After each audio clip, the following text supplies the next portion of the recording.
নমস্কার, আমি মৌসুমি রান্নাঘরে সকলকে স্বাগত। আজকে আমি এখানে বানাবো বড়ি দিয়ে এঁচোড়। তাই প্রথমেই আমি বড়িগুলোকে লাল লাল করে ভেজে রেখেছি। এঁচোড়টাকে ভালো করে কেটে ধুয়ে নুন হলুদ আর একটু তেল দিয়ে সেদ্ধ করবেন। সেদ্ধ করার সময় একটু তেল দেবেন, দেখবেন কখনো কড়াতে কোথাও চিটচিটে ভাবটা থাকবে না। আর আলুগুলো ডুমো ডুমো করে এখানে কেটে নিয়েছি, কেটে ভেজে রেখেছি। কড়াতে সর্ষের তেল দিয়েছি, তেলটা আমার গরম হয়ে গেছে। দিচ্ছি একটু জিরে ফোড়ন আর দিচ্ছি তেজপাতা। এবার আস্তে আস্তে করে এক এক করে সব মশলাগুলো দেব।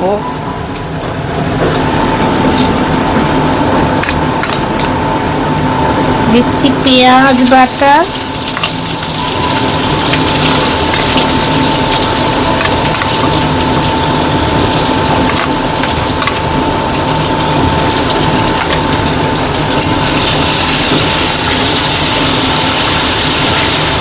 গ্যাসটা একটু কমিয়ে রাখবেন, না হলে চারিদিকে ছিটবে।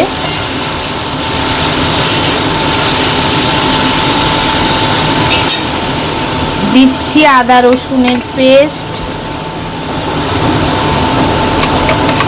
আদা রসুন না দিয়েও করতে পারেন, এখানে শুধু আদা দিয়ে আপনারা পেঁয়াজ রসুনটা না দিয়েও নিরামিষভাবেও করতে পারেন।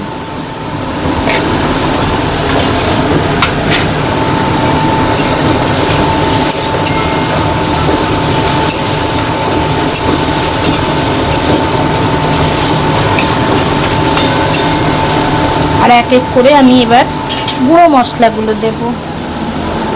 কেউ বাটা যদি বাটা মশলা পছন্দ করেন বাটা মশলাও দিতে পারেন। দিচ্ছি একটু জিরের গুঁড়ো, একটু হলুদের গুঁড়ো,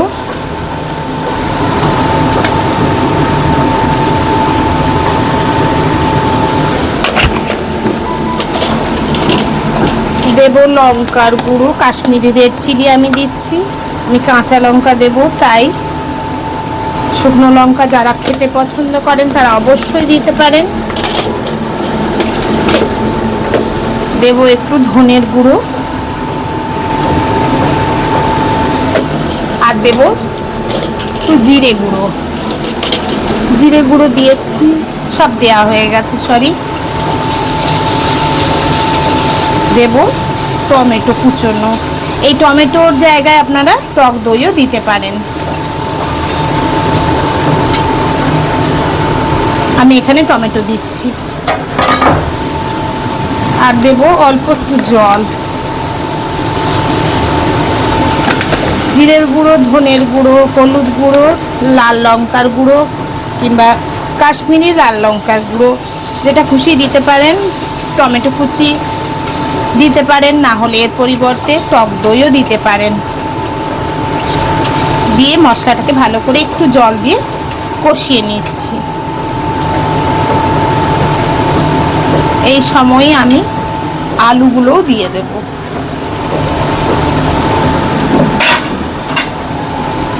আর দেব লবণ আর চিনি।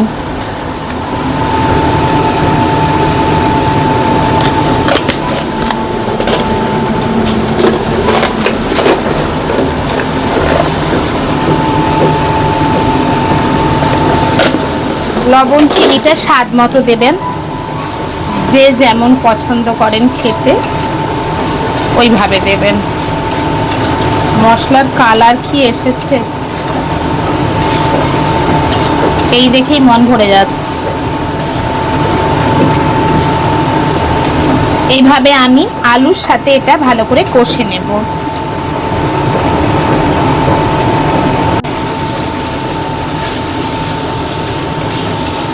মশলাটা কষানো হয়ে গেছে, তেল ছেড়ে দিয়েছে। এবারে আমি একটু জল দিয়ে ঢাকা দিয়ে কিছুক্ষণ আলুটা সেদ্ধ করব। আলু আমার ভাজা, তবুও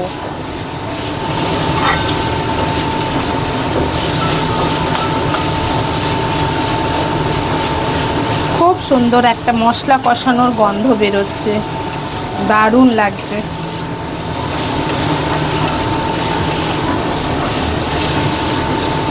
আপনারা যদি নিরামিষ করতে চান তাহলে এখানে পেঁয়াজ রসুনটা দেবেন না।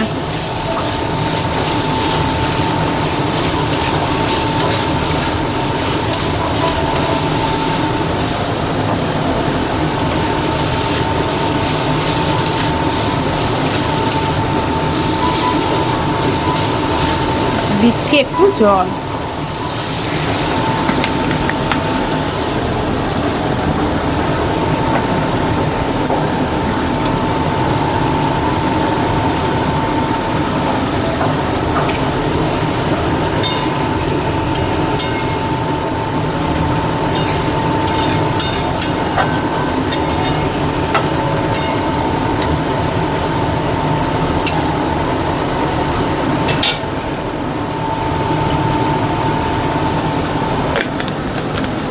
জল দিয়ে আমি কাঁচা লঙ্কা দুটো দিয়ে দিচ্ছি।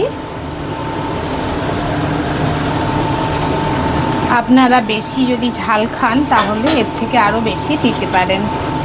ঢাকা দিয়ে আমি এইভাবে কিছুক্ষণ আলুটা সেদ্ধ হওয়া পর্যন্ত রান্না করব। আলু সেদ্ধ হয়েছে কিনা দেখি।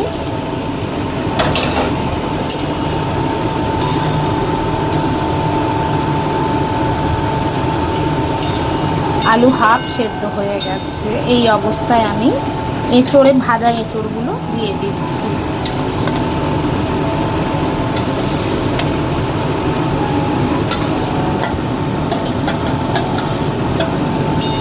আর বড়িটাও দিয়ে দেব।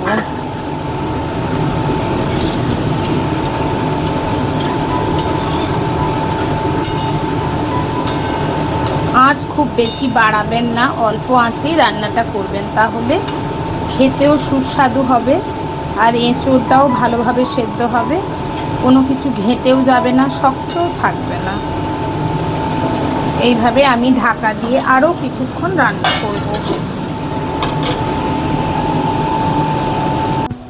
দেখি কতটা মাখো মাখো হয়েছে।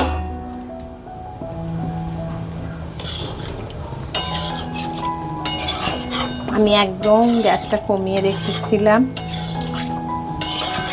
এই দেখুন এঁচোড় আলু বড়ি একদম মাখো মাখো হয়ে গেছে। আপনারা যদি চান এর থেকেও বেশি গ্রেভি রাখতে পারেন।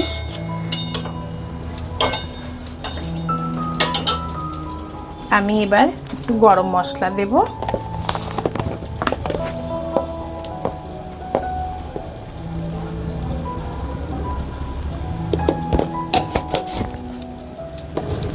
নুন মিষ্টিটা আমি আগেই দেখে নিয়েছি, একদম ঠিক আছে। ঝালটাও আপনারা যেমন খাবেন, আমি দুটো লঙ্কা দিয়েছি, আপনারা বেশি খেলে বেশি দেবেন, কম খেলে কম দেবেন। আমার একদম পরিবেশনের জন্য রেডি বড়ি এঁচোড়। খুব সুন্দর। এখন তো এঁচোড়ের সিজন, খুব বাজারে এঁচোড় উঠেছে। আপনারা এক এক দিনে এক একটা এঁচোড়ের রেসিপি বানাতেই পারেন, তার মধ্যে আমার এই রেসিপিটা যেন বাদ না যায়। কিন্তু আমি গ্যাসটা বন্ধ করে দিলাম। এতে একটু এবার ঘি দেব।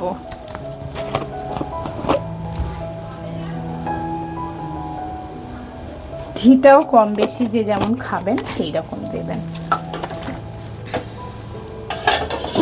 এইভাবে 2 মিনিট থাক, তারপর আমি পরিবেশন করব। আজকে আমি আসি তাহলে। হয়ে গেল আমার বড়ি এঁচোড়। আবার দেখা হবে পরবর্তী ভিডিওয়। নমস্কার।